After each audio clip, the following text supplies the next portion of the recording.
Apart from a brief post-race interview at the Yas Marina circuit, Hamilton had remained completely silent on the highly contentious circumstances that resulted in him not being crowned an 8-time world champion, the Drivers' World Championship instead going to Max Verstappen on the final lap. That was until the launch of the Mercedes W13 on Friday, February 18, when a re-energized and motivated Hamilton shared his thoughts from the previous few months in the aftermath of the events in Abu Dhabi. Now with that out of the way, let's take a look at Hamilton finally breaking his silence and speaking about the events in Abu Dhabi and Max Verstappen.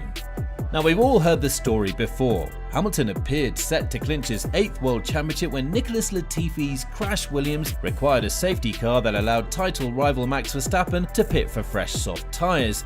Mercedes left Hamilton out on his old hard tyres, but the race was restarted for a one-lap shootout after lap cars between the two were allowed to pass the safety car. Verstappen then duly passed Hamilton, who yelled 4 corners from the checkered flag, "This has been manipulated, man." The remark was not broadcast on the global feed, but it was heard on Hamilton's onboard channel on F1 TV. Following the contentious finish to the Abu Dhabi Grand Prix, Hamilton made a few complimentary remarks about the new world champion Max Verstappen in the pit lane, but understandably, given the circumstances surrounding his loss of a title he appeared poised to win, he did not participate in any other TV or media activities that evening. A few days later, he made an appearance at a Mercedes event in Brackley to celebrate Mercedes' most recent Constructors' World Championship victory. Following that, he went off the grid, avoiding social media and thus not letting the world know where he was or what he was thinking. This winter was tainted by Hamilton's reaction to what happened in Abu Dhabi. He wouldn't be human if he didn't consider whether he really wanted to go through another tense battle like 2021 and risk having circumstances beyond his control determine the outcome once more. Many assumed and feared that Hamilton's prolonged silence signalled his intention to end his legendary career. But for the first time, the Brit appeared at Silverstone to help launch the W13, insisting that the 2021 Abu Dhabi Grand Prix will not define his Formula 1 legacy. No surprises there, even if he did admit to having lost a bit of faith in the system.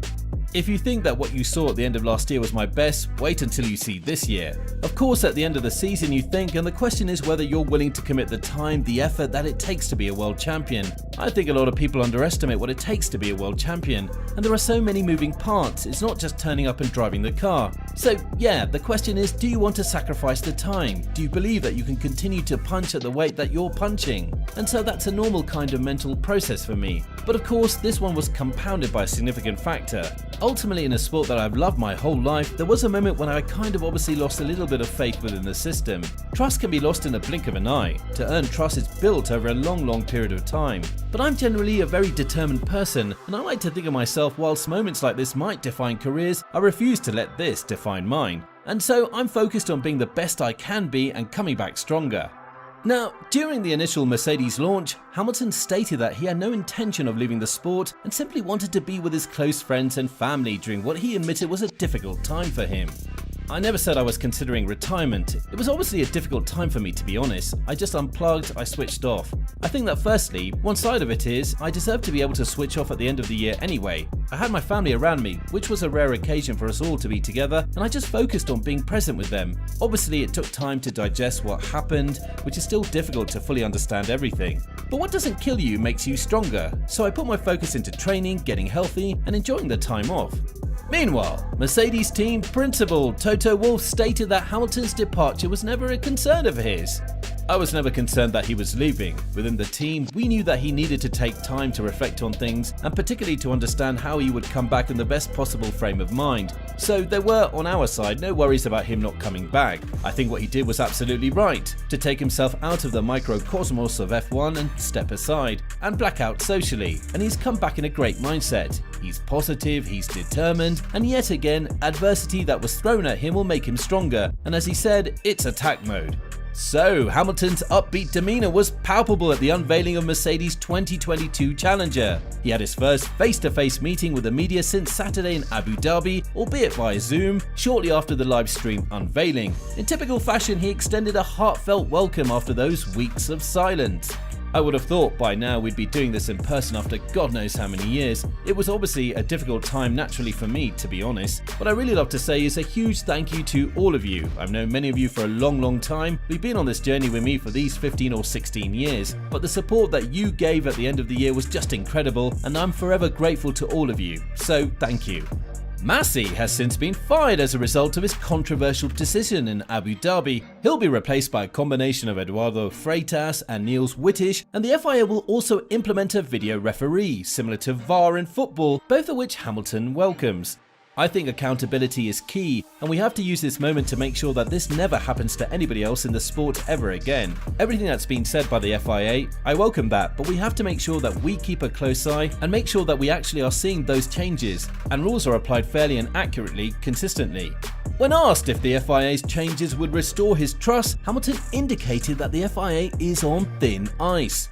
I probably put faith and trust alongside each other, and so trust obviously can be lost in the blink of an eye or a flick of a finger. To earn trust is something that's built over a long period of time, so the FIA announcement is perhaps the first step of that. But that doesn't necessarily change everything just yet. We have to see actual action, and I think it will take a bit of time.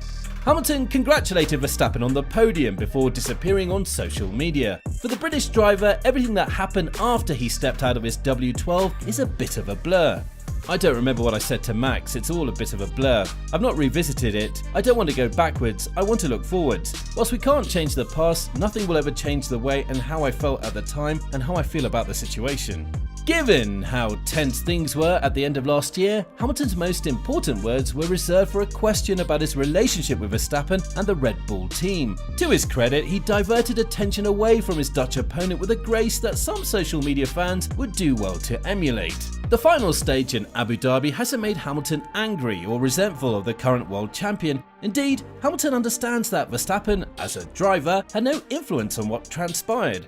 This has nothing to do with Max. Max did everything a driver would do given the opportunity he was given. He's a great competitor, he will go into another battle like we did last year and conduct ourselves hopefully. We will obviously grow from our races and experiences we had last year all through the season, but no issues with him. I don't hold any grudges with anybody. I never think that's ever a good thing to carry around with you. I move forwards, I don't dwell on the past. And as I said before, I feel fresh, I feel centered and fully focused. I don't have anything holding over my shoulders, holding me back this year. Not that I did last year, but I'm not letting that experience be one of those. Now, there's no doubt that Hamilton is fully recovered and ready to go. The addition of George Russell to the Mercedes team adds some intrigue, while the new rules present a welcome challenge to a driver who knows better than most how to fully exploit a car package and pushes engineers to the limit. Hamilton is still improving at the age of 37, as evidenced by his performance last year, and given how he has frequently used negative experiences to provide additional motivation, he will be a formidable force this season. Everything now hinges on how well the W13 performs. Thank you for watching. If you liked the video, please consider liking and subscribing to the channel, and don't forget to click the bell button to be notified of future videos. Please leave your thoughts in the comment section below. So, what do you think of the Michael Massi situation? Will Mercedes be a dominant force in 2022? We'd love to hear your thoughts.